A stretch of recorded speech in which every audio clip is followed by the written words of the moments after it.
in our quest for success, do we actually know what it is? Is there a standard definition of success? On our boat cruise, we touched upon this subject matter, but this weekend we can go deeper. And I think it's important for all of you because you've come here, you've come to Australia to succeed. Whatever that is. We're going to be taking a look at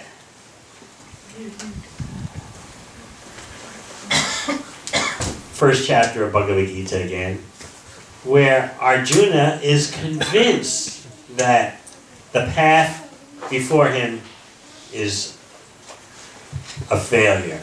It will not bring about success. And you might agree with him. Hearing about or remembering.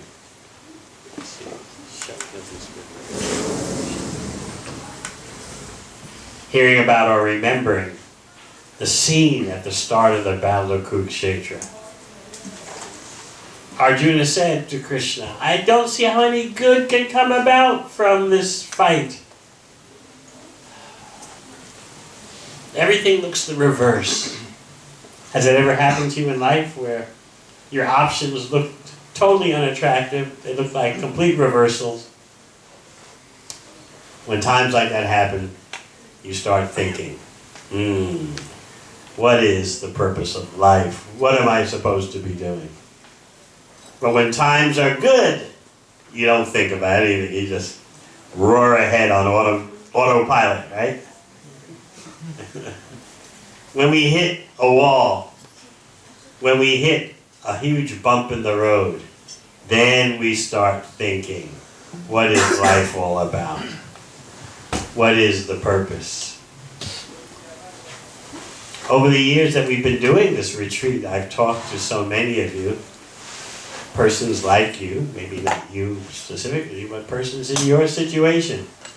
And they always begin with the same story. Swami, no one is in a situation like mine. It's never happened to anyone before. And again, I hear the same stories. Problems with studies, problems with work, problems with family, problems with prospective marriage partner, problems with immigration. Again and again, the same mixture. Let's take a look at Bhagavad Gita, first chapter, text 44. Yes. This is Arjuna's presentation of his predicament, his situation. Let's chant it. Aho bhata mahat papam. Aho bhata mahat papam. Kartum vyavasita vayam. Kartum vyavasita vayam. Yad raja sukalopena. Yad raja sukalopena. Antum swajanam udyata. Antum swajanam udyata. Alas, how strange it is that we are preparing to commit greatly sinful acts. Driven by the desire to enjoy royal happiness, we are intent on killing our own kinsmen. So what were the greatly sinful acts Arjuna thought he was seeing about to happen? Who knows? The war between brothers. Yes. Not brothers in the nuclear family sense, but related persons in the extended family system that was so common in ancient India and still exists to some extent today, but it's starting to break up. The joint family, you know, huge clan, first, second, third cousins.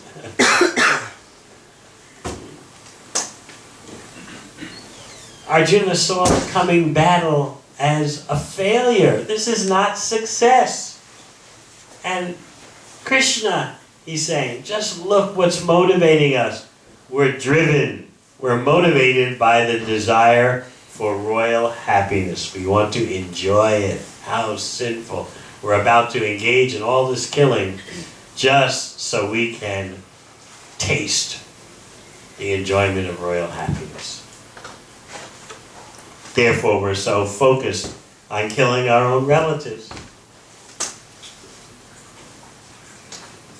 Did you ever wonder about this? How could Krishna urge Arjuna to fight?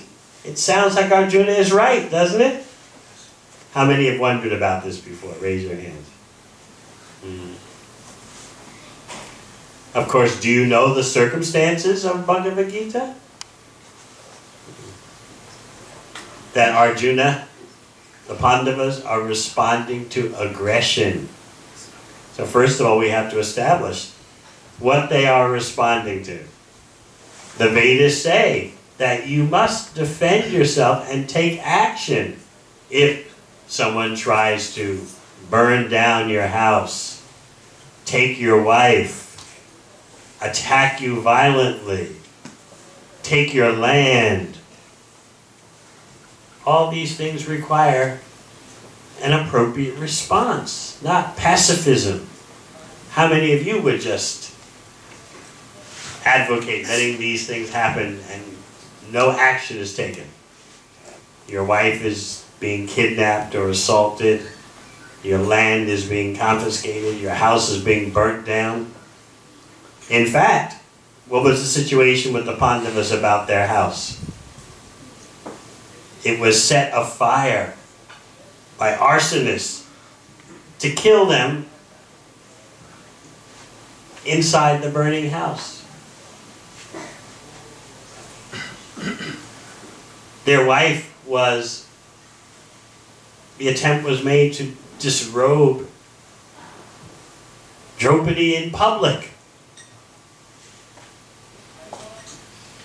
Just think, in a huge arena, like, what is it, Melbourne cricket, what is it called?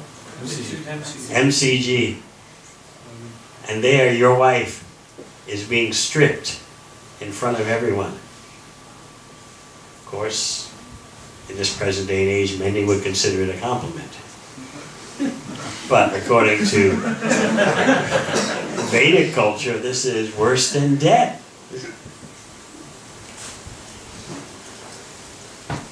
In so many ways, the other side had tried to exterminate the 5 Pandava brothers. So they had a right to respond to this aggression. They couldn't just allow themselves to be terrorized in that way. I hope you understand that now. The circumstances they're operating in. It's not that this battle of Kurukshetra is like an oil war. Or a war over strategic metals. Do you know what is so valuable about Afghanistan? It's strategic metals. Yes, uranium, titanium, all that kind of thing that the defense industry especially needs. Otherwise, who cares for Afghanistan? Kurukshetra battle was not about that. The Pandavas had to defend themselves.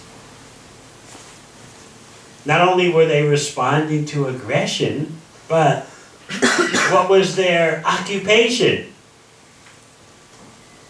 They were not brahmanas, they were not priests, they were martial men, administrators, warriors. So therefore it's very unusual and very freakish that Arjuna would espouse, try to adopt a course of non-violence in response to aggression.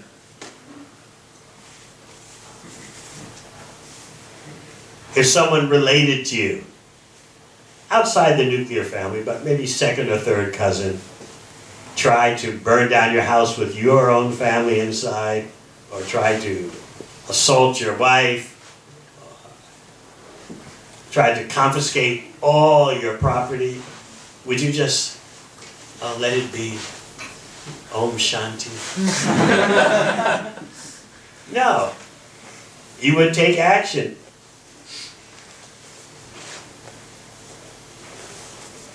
Of course, You're not a warrior or a law enforcement person, but you would definitely call some warrior, some law enforcement person to protect you. But in Arjuna's case, he was the law enforcement person. He was the warrior. There's no one else to call except himself and his brothers. They were the law enforcement. The other side was corrupt, was wrong, doing these horrible things. But Arjuna is so soft-hearted, he's thinking, even though they're wrong, still we're related in the extended kinship system. Krishna did not approve of this sentimentality. Why was it sentimentality?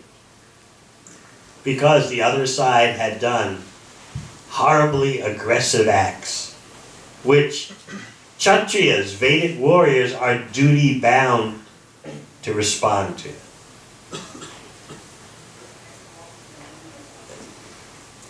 It's just like police are not allowed to just stand around and let someone be victimized or terrorized.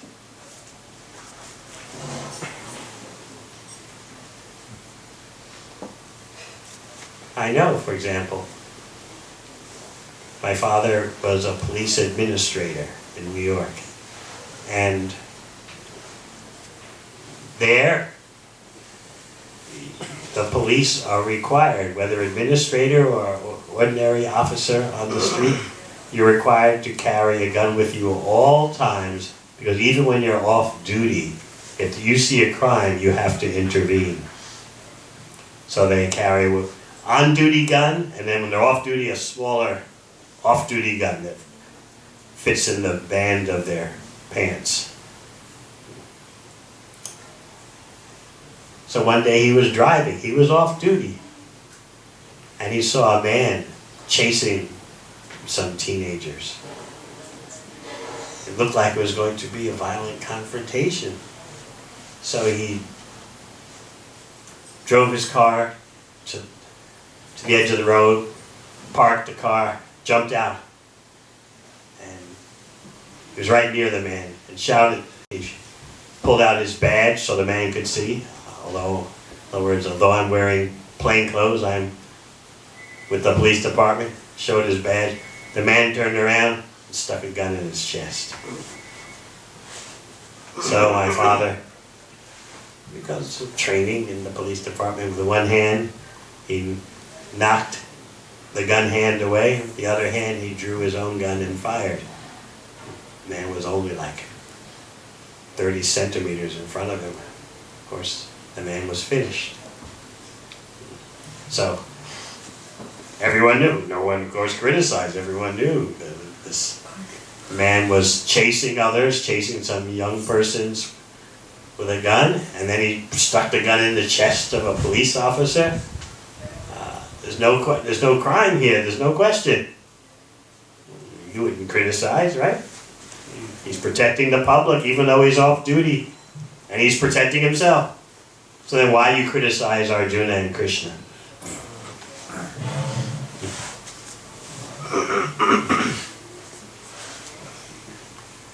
Arjuna is a warrior. He's meant to give protection. That's what the word Kshatriya means. One who protects from hurt.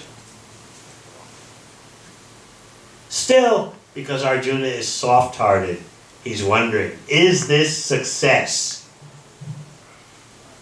He told Krishna, look, even if we win, what's the price? No enjoyment, because half of our extended family will be dead. So when you win, you want to enjoy with all your relatives, you know? You want to enjoy with all your friends.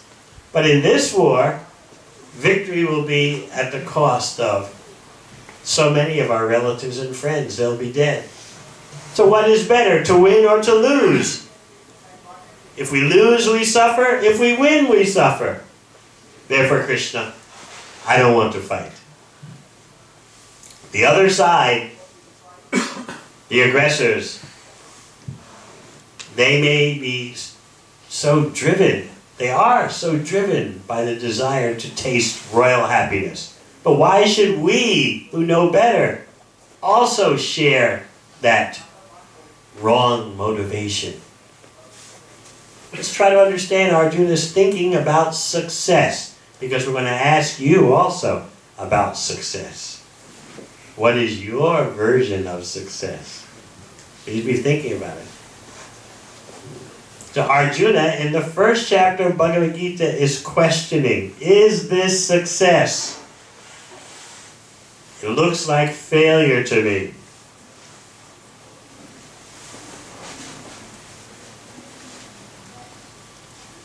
What we see as good outcome, I see as actually a failure, a bad outcome.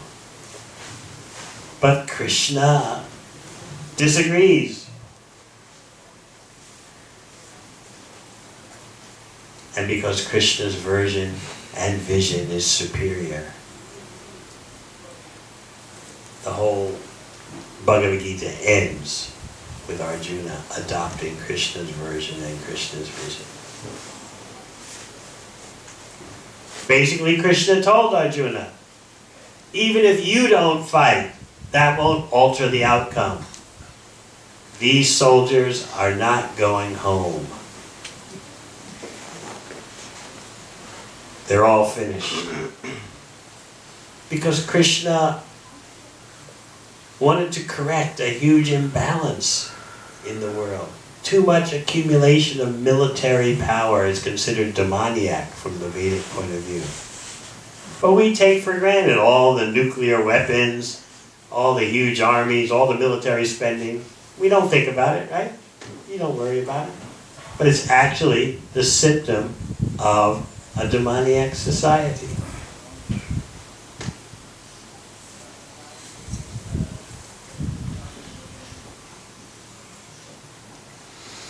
An example I gave at our world headquarters in Mayapur, West Bengal.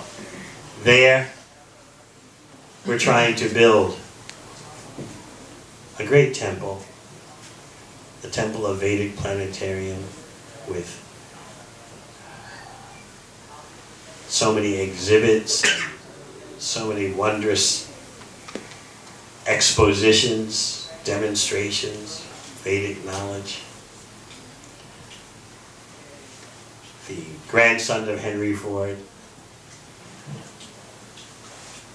who is an initiated disciple of Srila Prabhupada, Ambarish Das. It's Alfred Ford, but he took initiation from Srila Prabhupada. Do you know what Srila Prabhupada said when he first met this grandson of Henry Ford? He met him in Hawaii, and devotees were very eager to introduce this person, this new practitioner, new bhakta, to Srila Prabhupada. So the devotees eagerly brought him in.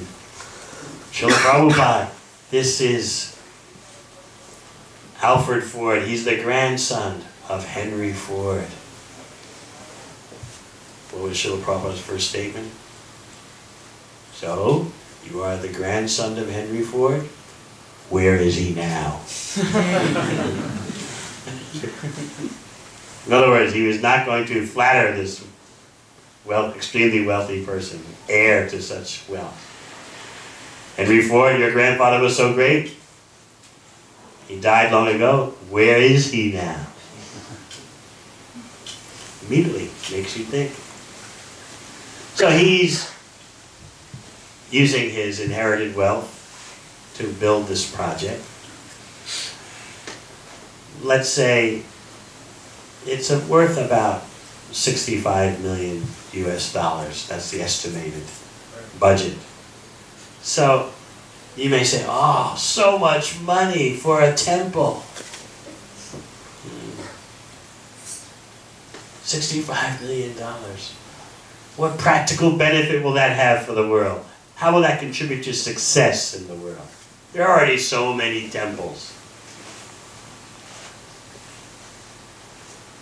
There may be so many temples, but where can you find precise spiritual scientific knowledge? Where can you find Bhagavad Gita as it is? the world's most comprehensive spiritual knowledge presented authoritatively, purely, without alteration. That is the greatest wealth. And then look what the world is spending on. Let's talk about the USA, for example. The previous president, he was a nice guy. He won the Nobel Peace Prize. And then he proceeded, along with his cohorts, he got caught up in a plan to, over the next 30 years, upgrade the American nuclear arsenal. At what cost? $1 trillion. $1 trillion. So when people hear, oh, you're spending $65 million to build this temple, the grandson of Henry Ford is leading this effort, $65 million. So much money just for a temple. But $1 trillion to modernize the nuclear arsenal? Oh, yes. $1 trillion, if you consider this temple in Mayapur, West Bengal, if you consider its cost to be $65 million, $1 trillion is 16,600 of those temples.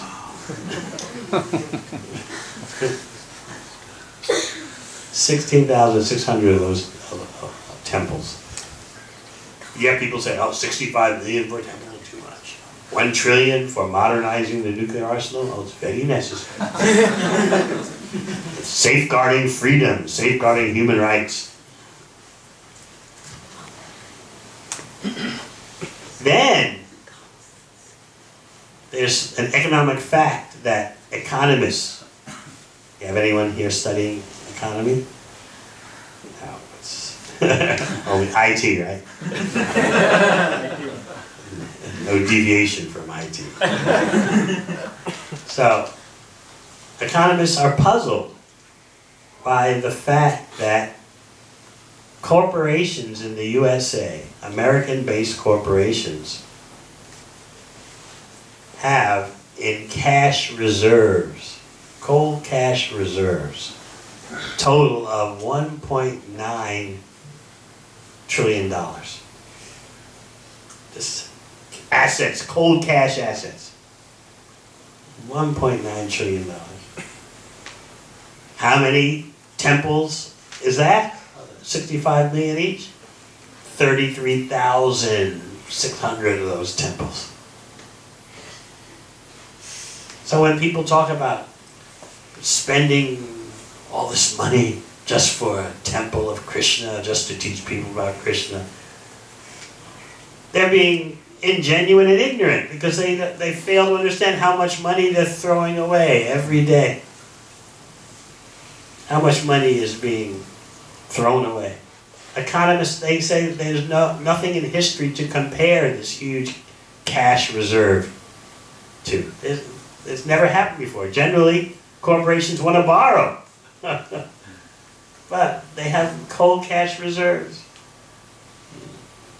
$1.9 trillion. So anyway, we want to think how to change our conceptions of success. Arjuna's situation in Bhagavad Gita forces us to think. At first we thought, he knows what success is. Why should we fight Krishna? Just because the other side is greedy, that doesn't mean we have to be greedy. Why should we fight?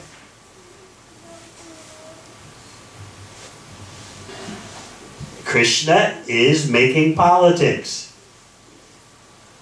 Krishna wants his people in the government and he wants the plunderers out. If you want to understand why Krishna makes politics, then you have to know who is Krishna. If you take Krishna to be an ordinary person, then everything in Bhagavad Gita falls apart. But when you accept what Krishna says about himself, and when you apply that and get the experience, then you see why Krishna is entitled to make politics. Because everything is Krishna's energy. Who else can say that? What political leader can say? Everything is my energy. They may act like that, but they can't say it. Once you understand Krishna as the source of all energy, as the cause of all causes, only then does Bhagavad Gita make sense. Only then can you understand why Arjuna was not on the path to success, he was on the path to failure. And that's why Krishna chastised Arjuna.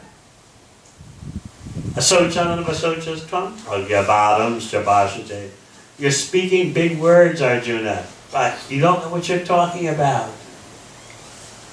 How have these impurities come upon you? Kutastva kasmalamidam vishame samupashtitam anarya justam. The behavior you're showing is not that of someone who knows the progressive values of life. The way you talk is not the way an advanced person talks. And then Krishna began to instruct Arjuna in the science of the spirit soul, how you are different from the body. Arjuna was so concerned about the bodies, but Krishna is telling him, we are not the body. So Bhagavad Gita has so many different levels. Now please remember, Bhagavad Gita is not supporting mindless, unauthorized violence. Absolutely not. Remember, you're dealing with the martial class, the military class, professional warriors. Just like you can't tell the police, don't use violence, let there be terrorists, let there be rapists, let there be kidnappers, murderers, don't interfere. You can't say that. In this way, please understand, Bhagavad Gita is a most practical text. It concerns our everyday life. Is Arjuna's fighting in the battle material or spiritual? That will become the real issue. It seems like fighting is completely material, right? Whether you're fighting or you're doing IT, you're doing banking, you're supporting your family, isn't it all material? But Bhagavad Gita will show you that if you're acting for Krishna's pleasure, by following Krishna's instructions, even if you're a warrior, a banker, an IT person, a family person, your activities are not material because they're all meant to give Krishna pleasure by following Krishna's instructions. So therefore, in Krishna consciousness, in bhakti, we have persons like an Alfred Ford, we have persons who are doing IT, we have persons who are maintaining their homes, corporate executives, bankers, but it's all for giving Krishna pleasure. The goal of their activities is how to serve Krishna. So this is the mystery of Bhagavad Gita. What seems to be an ordinary occupation, warrior, administrator, actually is a way to please Krishna's senses. That is the greatest achievement in life. That is real success. Now, success. Tell me, what's your version of success? What does success look like to you? Who'll be the first one?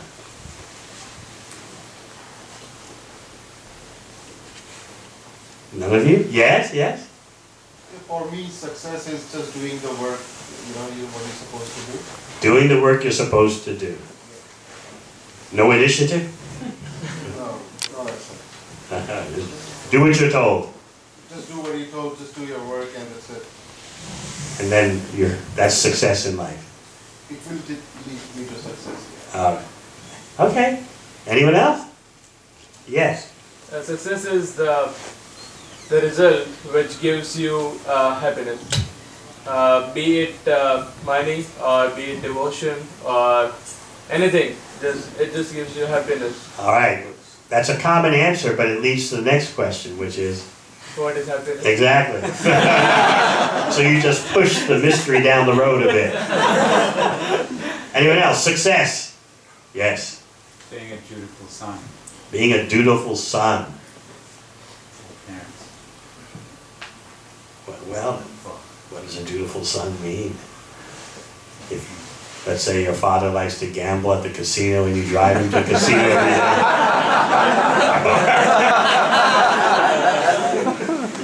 It's not good to do that. No. well, then, but someone could say it's your duty, you're the son. Well, being a dutiful son by helping them, well, by you trying to connect with God and serve God, and then that's being helping them. If you're trying to please God, then It is true, by your serving Krishna, your family members benefit. That is true. Even your parents may not be doing any service to Krishna, but if the son is doing, the daughter is doing, the parents get credit. And if the parents do and the children do, then the parents double dip. They get credit by their own activity, and they get credit from their children's activity too. Anyone else? Success. Ladies, please speak up. Remember, you're in Australia, please say something. Ladies are not success motivated? You all just want to stay at home and watch television all You just want to stay at home and clean the house all day? Please tell. No ladies have any thoughts of success? When you achieve your goal, either in study or in your personal life. Trying to achieve your goals. Your goals. Yeah. Are you sure they're your goals? We're going to discuss this. Or are they goals of coming from someone else? Goals that your family or your culture has implanted in you. No, I feel like that. Just like I want to achieve something extraordinary in my personal life, that is settled well, or that's it. All right, we'll discuss more Okay. tonight about, are you sure they are your self-created, self-designed goals? Thank you for answering. The first liberated lady.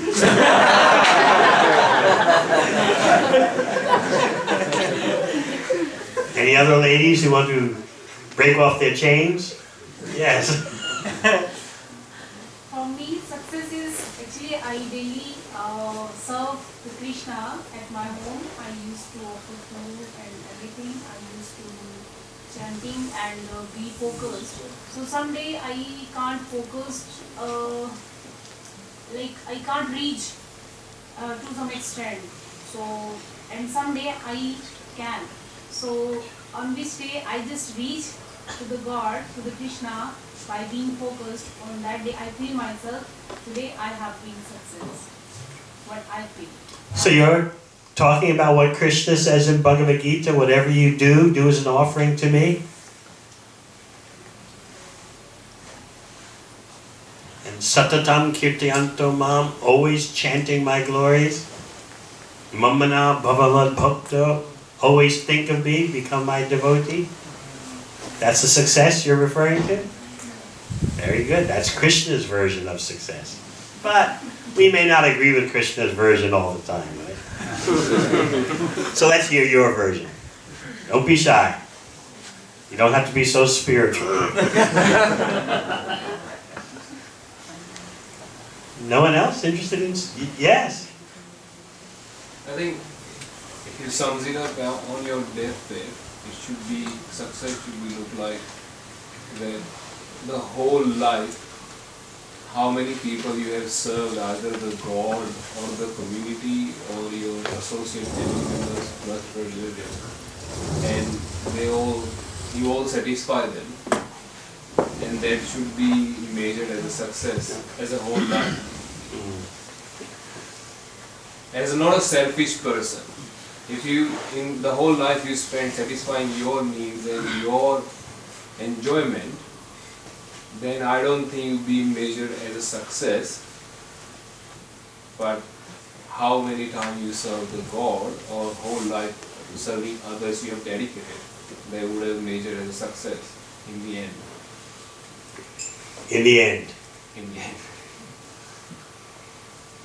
And then what happens to you, Mr. Success? You're at the end. What happens? But then I think you come to an agreement with yourself that at least I haven't led a selfish life. Okay, all right. You haven't led a selfish life as ordinarily understood. And now what? And then you give yourself to God, I believe.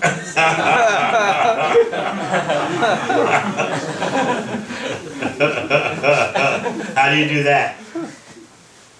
Oh, by servicing Him again and again. But you're at the end. Yeah, well, that's, I don't know. And that is success? You don't know? But we appreciate your presentation. Most persons think like that. I just serve this one, serve that one, and then I'm not selfish. This is what Arjuna wanted to do. He was arguing about this with Krishna. Let me just serve everyone, even if they're my enemies. And what did Krishna say? Kill them all.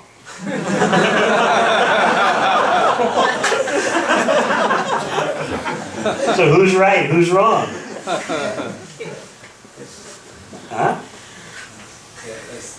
But if you want to serve others, you have to perform your duties. So that's why, if he wants to serve his brother, his real brother, mother, or wife, he has to perform his duty. And to perform his duty, he has to kill. First of all, he was not a priest. He was not a merchant. He was a warrior. Yeah. It's his duty to protect the innocent. Yeah. But higher than that dharma is something called swadharma, the innermost dharma. That is, he is part of Krishna and he's meant to satisfy Krishna. That is the essence of Bhagavad Gita. As Krishna says, Mamaivam sho jiva loke jiva bhuta sanatana. All you living entities are my eternal fragmental parts. But you're struggling in the oppressive material atmosphere. You're struggling with the 6 senses, which include the mind. Our problems are caused by forgetfulness of Krishna, what we are part of.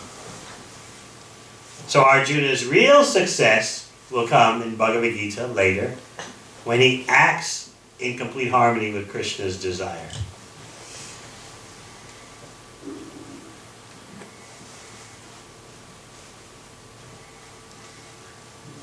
We have to know what Krishna wants. Otherwise, if we say, oh, by serving this one, serving that one, it's the same as serving Krishna.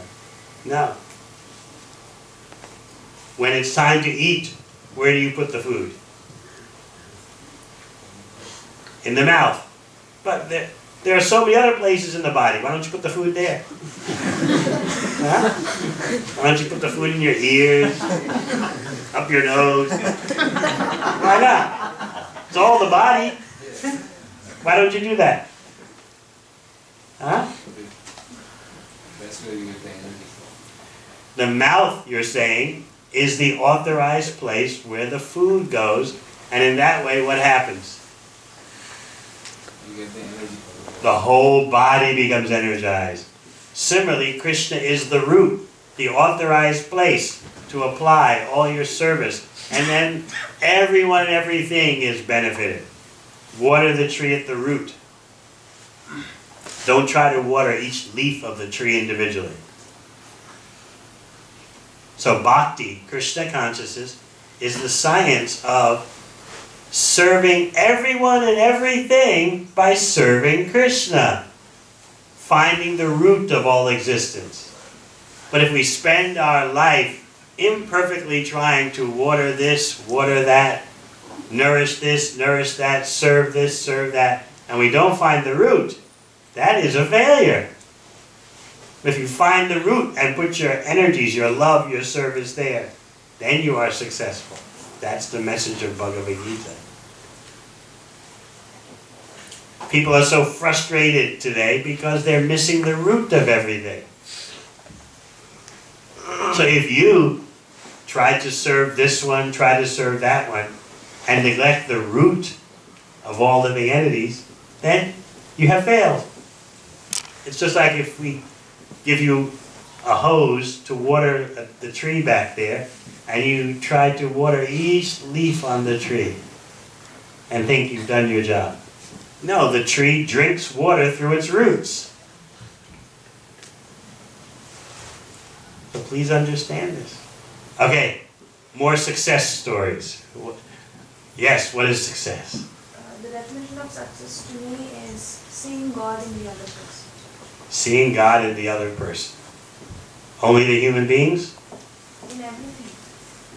And once you see God in everything, and then what? Then maybe we could, help them. We could find ultimate peace, maybe. How do you find ultimate peace? By seeing God in everyone? Right. If we don't see God in the other person, and if we treat if we treat just like a human being, if we treat the other person just like a human being, maybe in some times these all fights and all, it arises from that sort of feeling, I guess. I'm sorry, what comes from that feeling? Maybe if we don't treat the other people like, if we don't see God in the other people, we tend to fight, we tend to get the other feelings and all, the negative feelings we get from. So can you give me a photograph of what it means to see God in the other person? What do you see?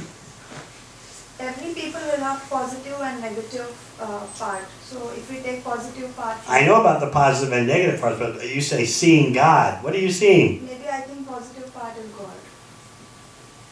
Oh. Maybe I think.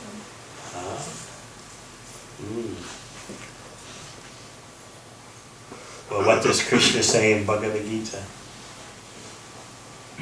He does say he's in everyone's heart. Sarvasya chaham hriti sanivishta.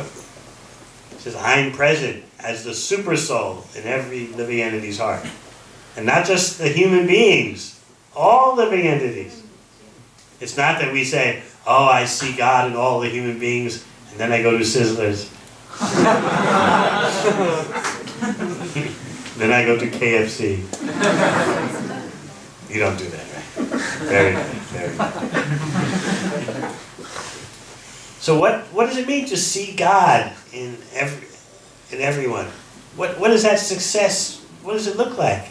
You said it. Success means the ultimate happiness of the soul. If the soul Which is is, happy, then what's the ultimate happiness of the soul? You're getting very deep now. Very good, no, very good. Go on speaking. Yes. Throw off your chains and speak. Okay. So I just read the Baba Satcharitra. I am the follower of Lord Sai Baba. So what for me, every god is, all gods are one. So I see. Does Krishna say that in Bhagavad Gita? I don't know whether this Baba or that Baba, but what does Krishna say in Bhagavad Gita? All gods are same.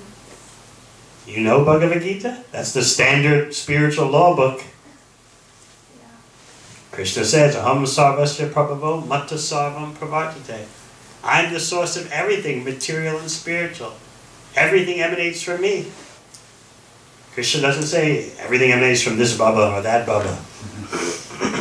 So we need to understand Bhagavad Gita, otherwise we can easily become bewildered. ordinary mortal human being can say, I am the Supreme. Similarly, I can say, I am the Queen of England. Will you accept? Will you accept it? Why not? I am offended. My religion is that I am the Queen of England. Why don't you accept? I'm saying it. Why don't you accept? Anyone can say anything. That doesn't mean we accept. Oh, I am God. Really we accept? No. Krishna gives you the knowledge and the way to verify what he says about himself. How can an ordinary human being with a body that dies say, I am God? Talk is cheap. Just like in the 1970s, there was one so-called avatar from India, so-called God, and he made a lot of money in the USA by presenting himself as God. He was appearing in sports stadiums holding 60,000 persons.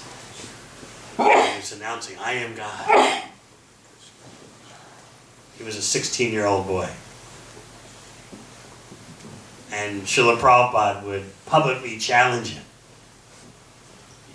You say you are God, I say you are dog.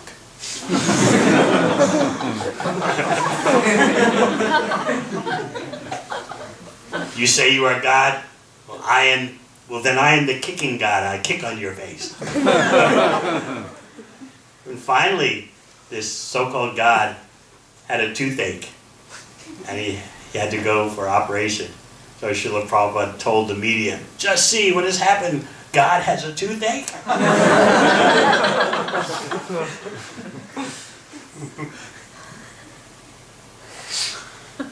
So yes, the first part of what you said is very correct. To see God in everyone. And indeed, Krishna is there in everyone's heart as the super soul, Paramatma.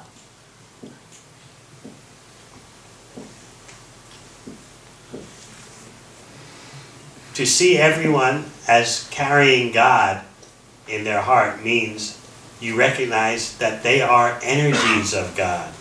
The body is Krishna's material energy. The soul is Krishna's spiritual energy. When you first recognize everyone and everything as the property of God, then you want to treat them according to the will of God.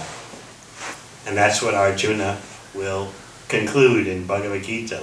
Let me act according to the will of Krishna. That's the best that I can do for everyone. Recognize who is the supreme proprietor.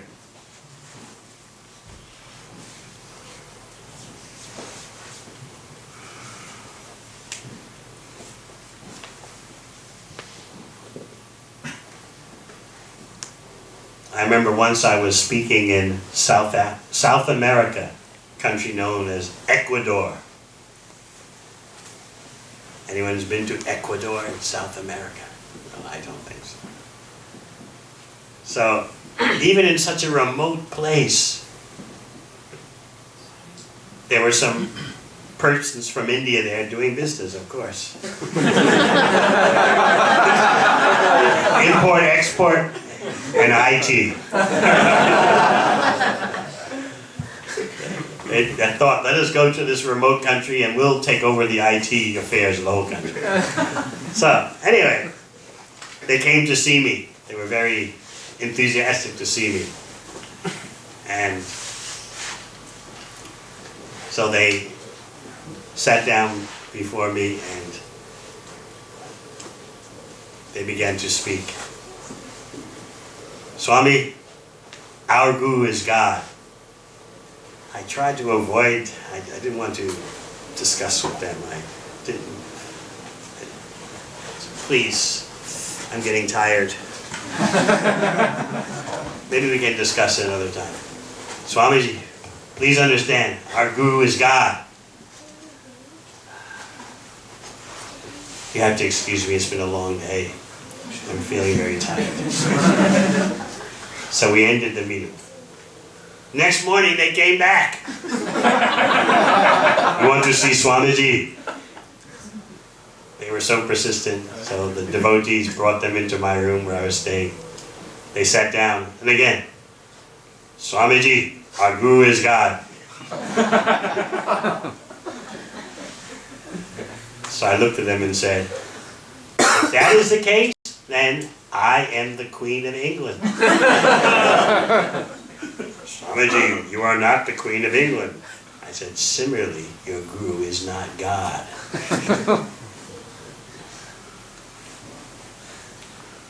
Where is the unlimited intelligence? Where is the unlimited beauty? Bhagavan. What does Bhagavan mean? Just the name of some villager driving a rickshaw?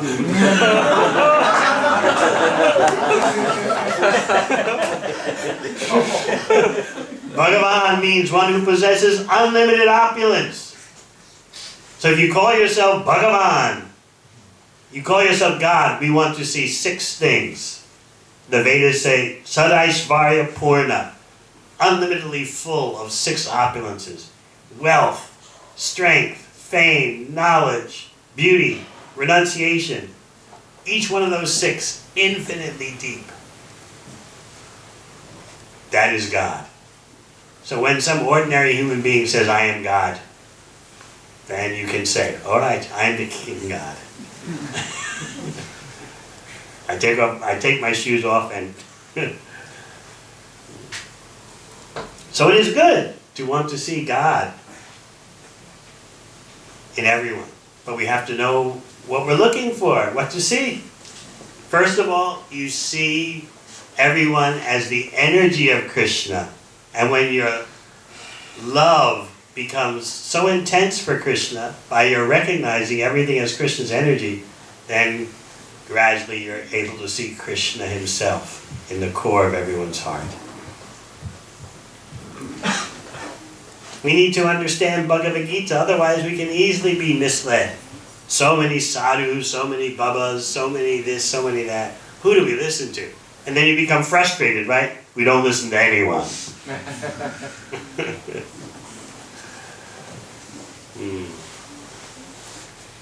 So this lack of understanding Bhagavad Gita has caused so much problem in India especially.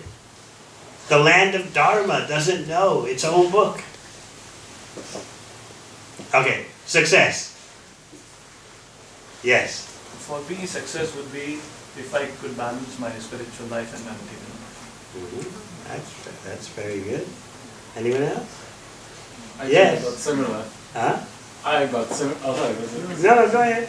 I got similar success goals. So it's like I'm looking for enlightenment. At the same time, I also want to be in material world with all the richness. With all the riches of the material world. The royal happiness.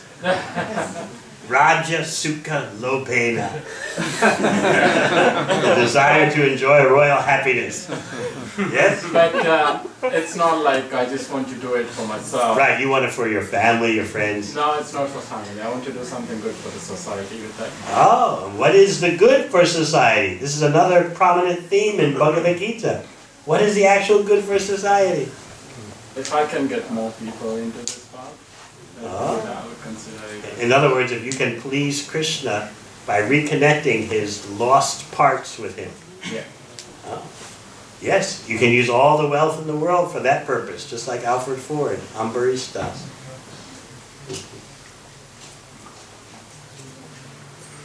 Anything else? Success, please. Yes. In my case, I would consider myself to be a successful person if the people who have invested in my life, they are satisfied. Right now, we got the output, especially my parents. If the people who Invested in my life, like they fulfill my every dream, or if you want to go abroad to study, or go, or if this you want to do, just prove yourself. And at some time they would be happy, like, alright, you did it, well done. that with some time I will be very, very happy. I consider I will achieve something. That's honest, because as we'll discuss later, most people's success plan or idea or success notion involves pleasing someone. Pleasing someone else's idea of success.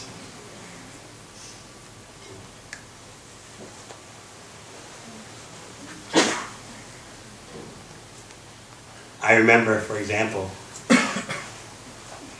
the year before I graduated from Yale, my father, he told me something which for a man is very difficult to say. Men don't express their feelings so readily. But he told me, son, I have to admit, I couldn't have lived life better than you, what you have done. And the next year I became a brahmachari.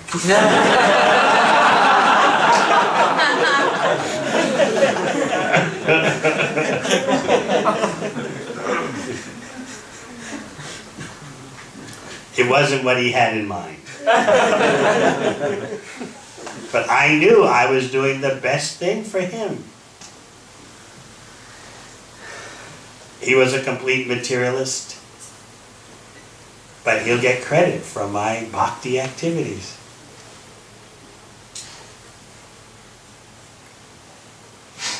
Maybe after 15 years, we signed a peace treaty. We made peace after about 15 years after I became a member of the Saffron set.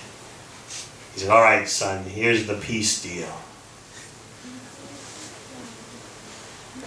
I don't say anything about you, and you don't try to convert me. That's the peace formula.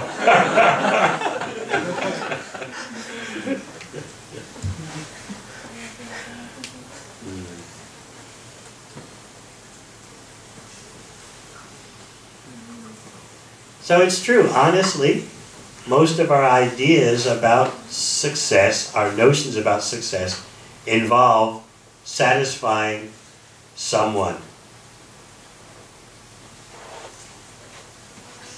Anything else? Yes. I think so, like, what you're doing, you should be contented with that. So contention is, I think so, is a success. You should be content. Yeah, contented with what you're doing. Again, that's like happiness. Very mysterious, yes? Contentment, happiness. It is, indeed. Yes, so you're just pushing the mystery further down the road. Success is a mystery, and now happiness, contentment, even more mysterious. But still, there's value in what you're saying.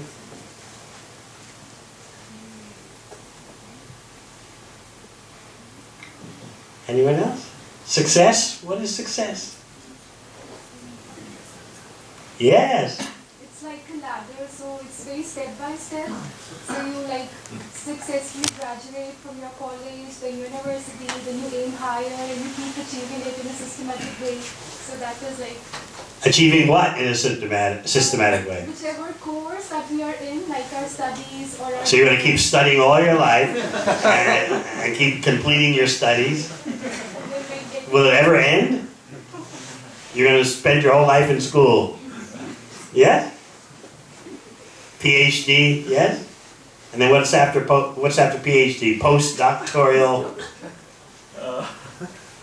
So you're just getting one certificate after another, yes? And then?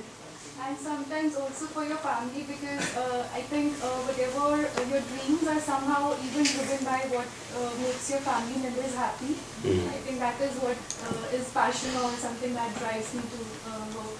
If I see my family happy and content with whatever I do or whatever I achieve, I think that makes me happy, and that is a form of success for me.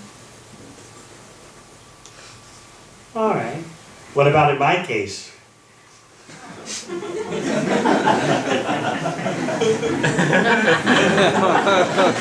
I guess I'm a failure, huh?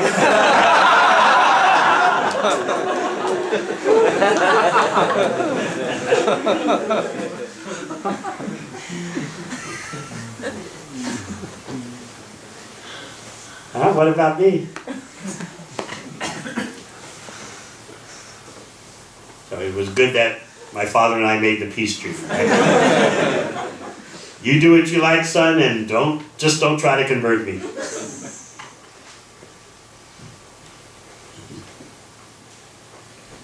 He had his version of the Shastra.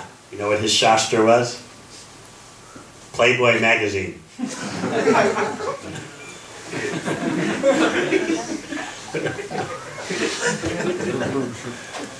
Don't worry, you don't know about it.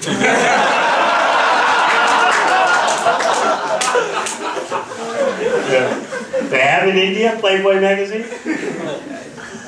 Huh? Sanskari one. What's that? Sanskari one. Playboy, but nice one.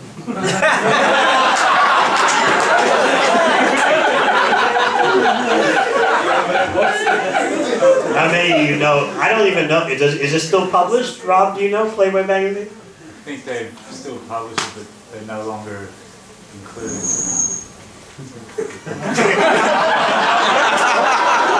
Okay, he knows. The pictures are missing. Huh?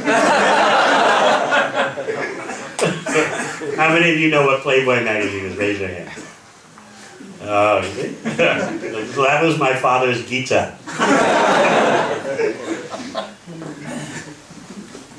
So was I wrong not to try to please him?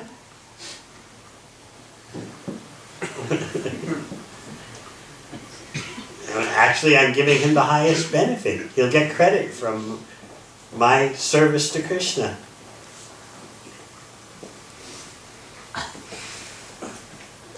It's good that we're discussing the success thing, because we're going to find out more and more that it's kind of mystical. No one can really define it precisely.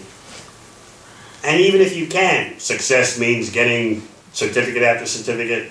Success means getting one corporate success after another.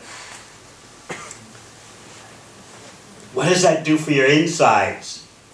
What does that do for your happiness and contentment? So you can say that even the day we born, we get an identity. And before we realize what it means, we so entangled in identity and father, mother, parents, social pressure and structure that you lose your own meaning before you realize or start understanding how the world works and everything. You already have that pressure with you. And that's why the success is connected with all other people, completing their wishes and their desires. But what is the ultimate connection? How many people can you try to satisfy? How many people do you know? Yeah, that's what I'm saying. That Therefore, find the root. yeah. Oh, as you try to love everyone, what does that mean? You try to please everyone. How many people do you know? How many people can you love? But if you find the root of everyone, if you find Krishna and put your love there, then you are successful. Then be practical. How many people can you know? A human being can only have relationships with a limited number of persons. But if you find the root of all living entities and put your love there, that is the practical scientific method. So now we're moving to the more, even more undefined definition of success. We go to happiness and contentment. What's inside? Everyone wants to feel good inside. When others are pleased by your activities, you feel good inside, right? Oh, they approve, they like what I'm doing. So what is this happiness and contentment?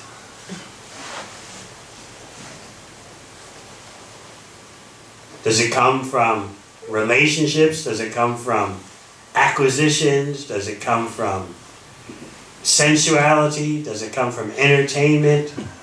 Where does it come from? Where does your happiness come from? Yes.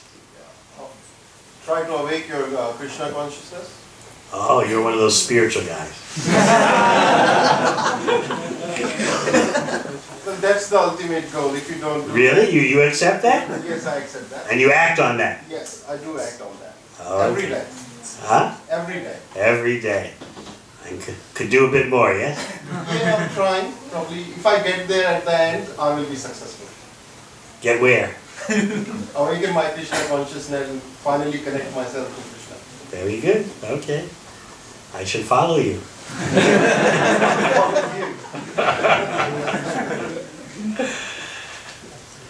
Anyone else? Happiness, contentment?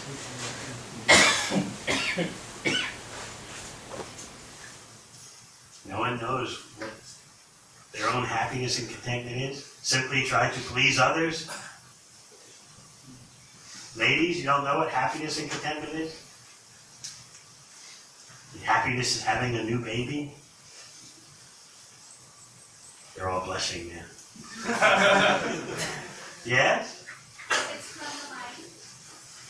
It's from the mind. Happiness is from the mind. Yeah, everything is from the mind. Mind is what which rules. Mind is what which rules and controls. So what do you mean? Happiness is just of the mind, so is that good or bad? Mind. Ultimately, we should rule our mind. Ultimately, you should rule your mind. Know thyself from the mind. Okay. Now you know your mind, then what?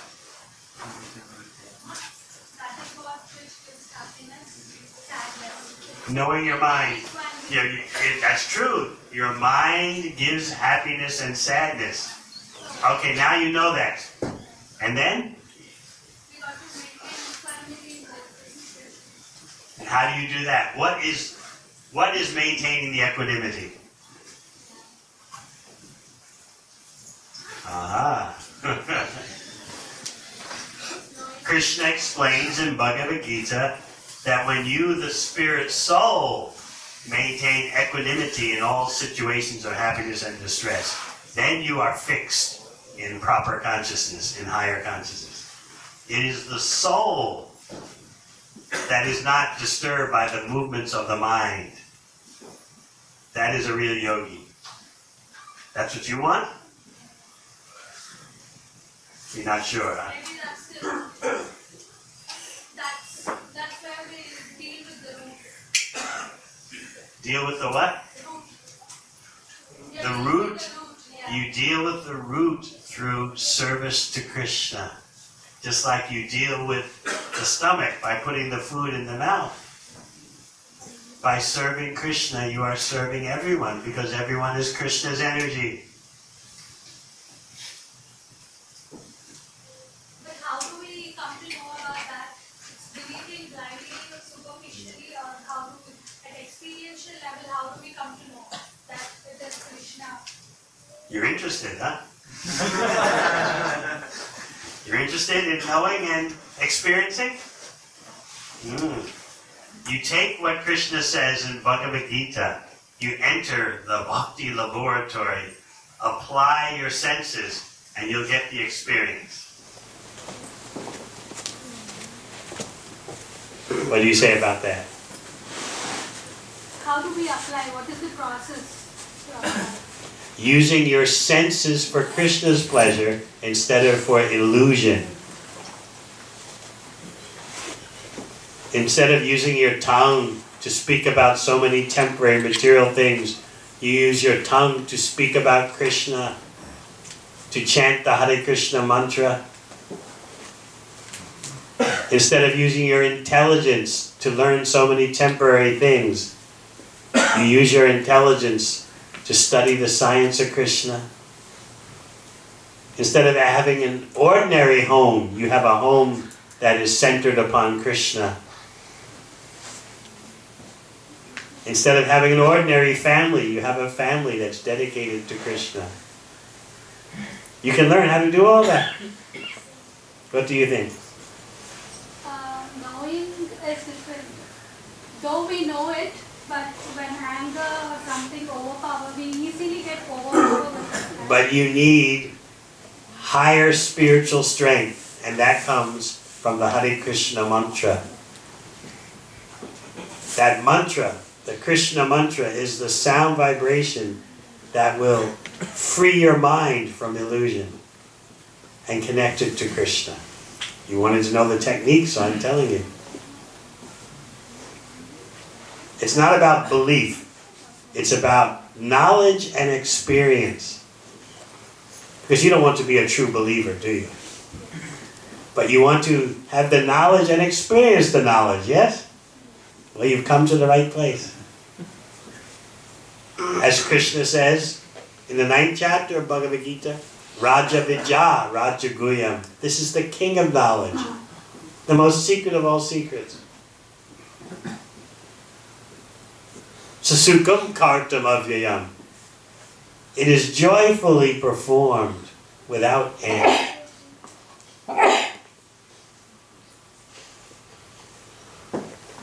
So please, look deeply into this bhakti science and apply it in your life. You will have the greatest success. Okay?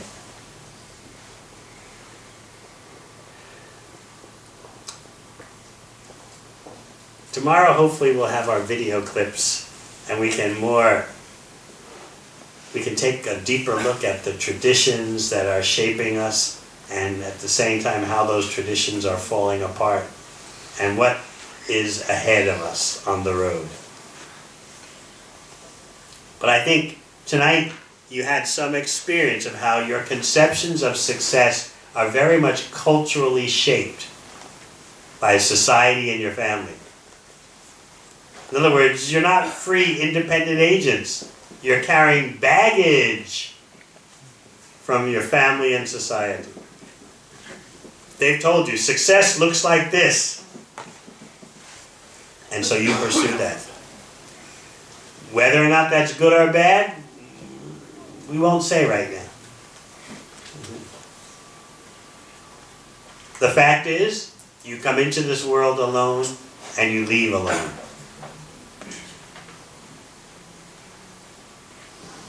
The whole point of Bhagavad Gita is about who is the best person to please. Arjuna will conclude in Bhagavad Gita that the best person to please is Krishna, because Krishna is the source of everyone.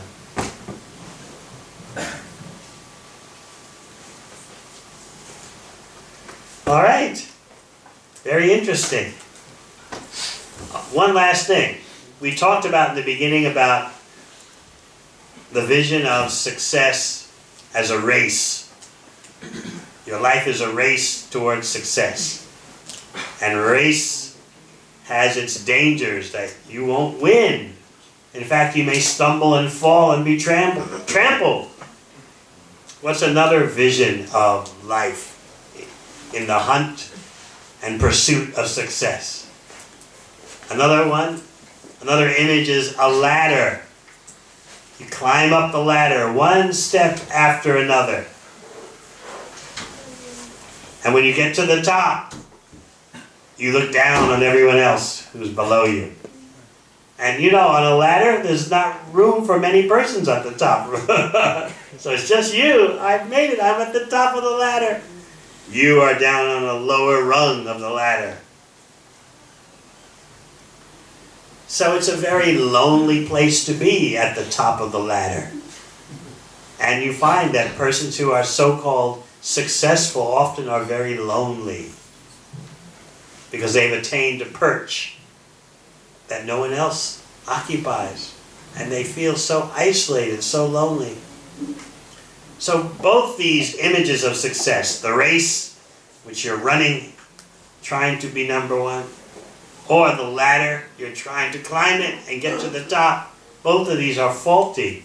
So I want you to think tonight about how you may have unconsciously swallowed those images that you're running a race or you're climbing a ladder, and how that acceptance has had negative effects on your life. Krishna is offering something else than the ladder and the race. All right, thank you very much. Hare Krishna.